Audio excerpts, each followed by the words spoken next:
Cali and Wanda Lou. We're on our way. My name is Cali. My owner, Wanda Lou, named me Cali because I'm a calico cat from California. We live in a little house on a quiet street where everybody knows everybody and nothing unusual ever happens. That's why Wanda Lou loves to travel. Wanda Lou likes my mysterious places, strange sights, and rare animals. When she takes her suitcase and my purple carpet bag out of the closet and takes a list on the refrigerator of things to pack, I know we are on our way. This time we are going to the Orient. First stop, Japan.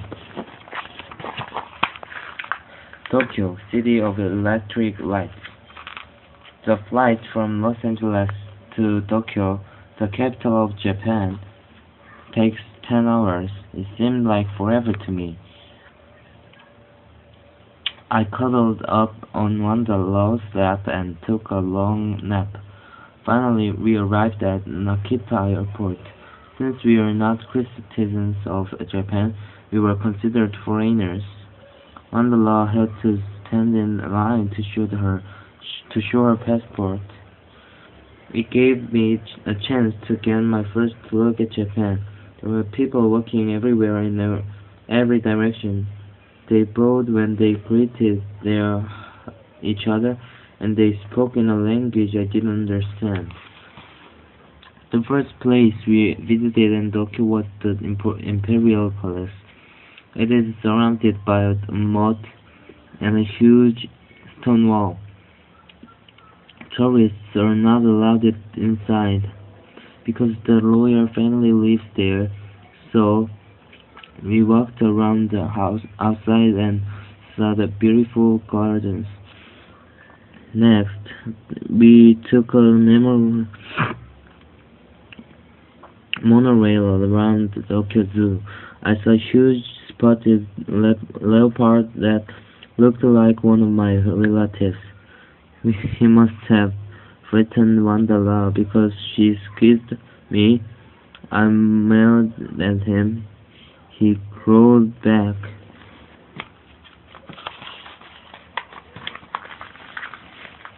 That evening we went shopping in the Ginza district, where there were tall buildings, modern stores, and a lot of neon signs. Wanda Lou bought a red kimono and a pink obi for herself, and a yellow silk scarf for me. I felt like one cool cat. Something smells wonderful, said Wanda Lou as she sniffed the delicious aroma of tempura coming from a nearby restaurant. I heard her stomach growl as she looked at the menu posted outside. The menu was written in Japanese, but she could tell from the pictures that they served sushi made with squid, eel, and octopus. We went inside. Wanda Lou ate tuna with ivory chopsticks. She offered some to me. Though we lived like Tokyo, it was time to leave. Wanda Lou bowed and said sayonara to our server, and we hopped on a plane to China.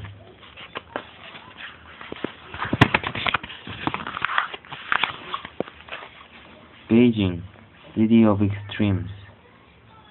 Beijing, the capital of China, is the largest, oldest, and most mysterious place in the world. Wanda Lou was excited to see everything. Then, in the wink of a cat's eye, we were off to Tiananmen Square and the Forbidden City. Tiananmen Square is the largest public meeting place in the world. big enough for 1 million people together. Nearby is the Forbidden City where emperors and their families lived and ruled for 500 years. Now it is open to visitors and thousands of them wander through the 9,999 rooms. Some tourists were rude and shoved and pushed us, and I fell out of my carpet bag without Wanda Lou noticing. I tried to call her, but there were so many people and so much noise she didn't hear me. I was alone under a pagoda in the Forbidden City. I was sad. I wondered whether Wanda Lou would ever find me. I waited and tried not to be seen, but Miss Chang saw me and picked me up. I was frightened. I didn't want a new owner. And then Miss Chang helped me and said, Here she is. Here's your lost kitty." Wanda Lou came running. She hugged and kissed me. I didn't even mind getting wet from her tears.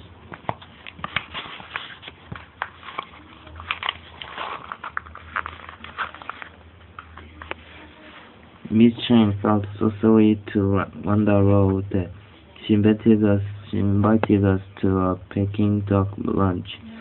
At lunch, she told us about some unusual Chinese customs.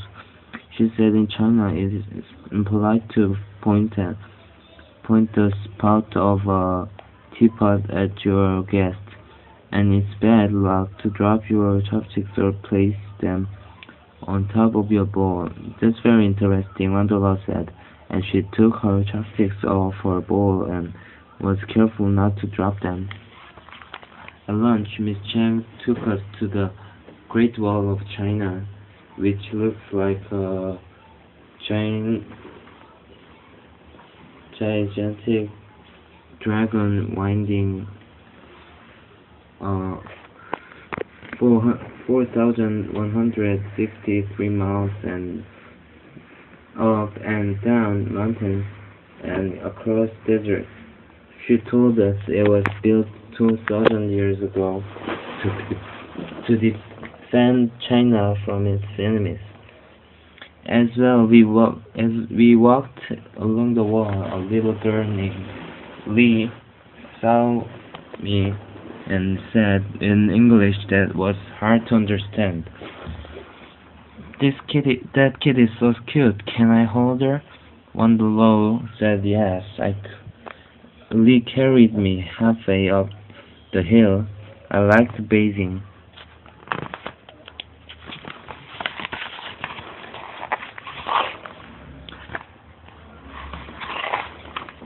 Before leaving Beijing, Miss Chang told Wanda Lou, "You must see the giant pandas. Perhaps Lee would like to join us." Lee was delighted to go to the Beijing Zoo. So were we. We watched the roly-poly bears munch on bamboo and wrestle with each other. I thought they would be fun to play with, but Wanda Lou said it was time to go. We said giant to Miss Chang and boarded a plane for Bangkok, Thailand.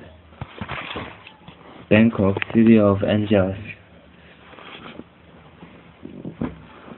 People in Thailand call Bangkok the City of Angels, the same as Los Angeles. I thought it looked like a picture from a book of fairy tales. The Grand Palace was golden spires,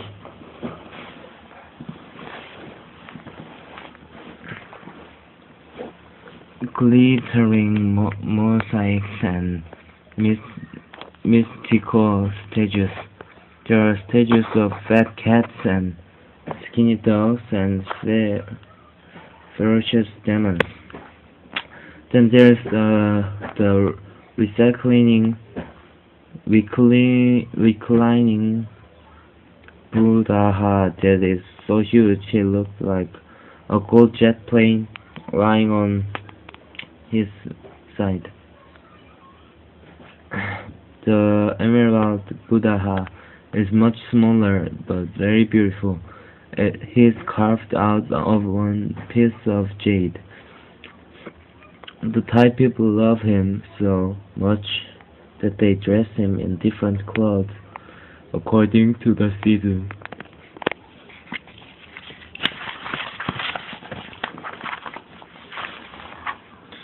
Getting around Bangkok was quite easy for Wanda Lou and me.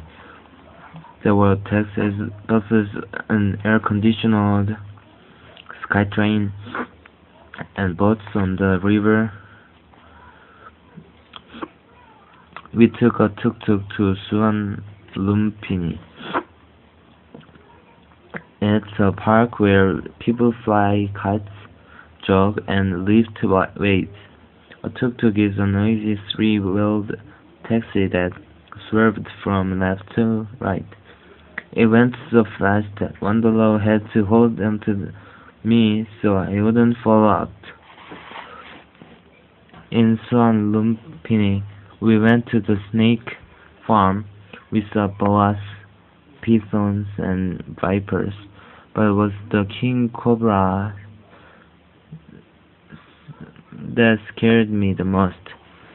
They were so huge, I think they could swallow me down in one gulp.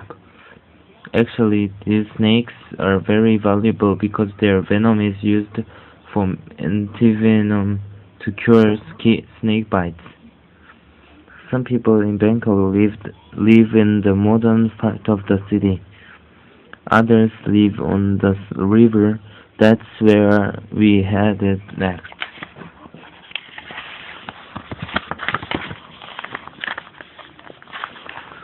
We boarded a long tailed boat and sailed down a klong. People live in homes on the banks of the canal. We saw them washing their clothes, bathing their babies, cooking their meals, even watching television and talking on cell phones. Vendors peddled their floating shops from home to home, selling all sorts of things. They sold hand-woven fabrics,